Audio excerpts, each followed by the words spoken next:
நீலகிரி மாவட்டத்தில் அரசு பேருந்தை காட்டு யானை ஆக்ரோஷமாக தாக்குகிற வீடியோவானது தற்போது வெளியாகி பரபரப்பை ஏற்படுத்தியிருக்கிறது. நீலகிரி மாவட்டம் கூடலூர் அருகே மூலக்காடு பகுதியில் அரசு பேருந்தை ஆக்ரோஷமாக காட்டு யானை தாக்கியுள்ளது.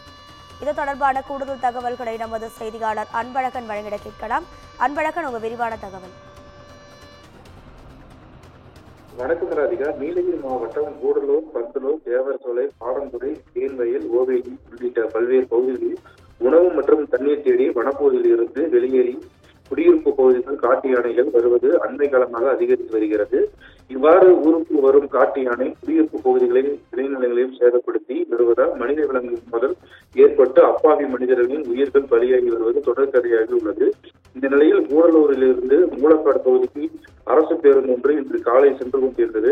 அப்போது சாலையோரத்தில் நின்றிருந்த மக்கா யானை ஒன்று திடீரென ஆக்ரோஷமாக ஓடி வந்து அரசு பேருந்தின் முன்பகுதியை தாக்கியது. இதில் அரசு பேருந்து முன்பகுதி கண்ணாடி சேதமடைந்தது.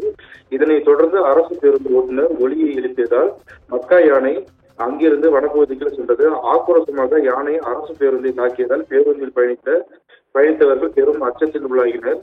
தொடர்ந்து கூடலூர் மற்றும் அதன் சுற்றுவட்டார பகுதியில் மக்களுக்கு அச்சுறுத்தலாக சுற்றி வரும் காட்டு யானைகளை வனத்துறையினர் தீவிரமாக கண்காணித்து அடர்ந்த வனப்பகுதியில் விரட்ட வேண்டும் என பேருந்தின் பயணிகள் மற்றும் அப்பகுதி பொதுமக்கள் கோரிக்கை விடுத்துள்ளனர்.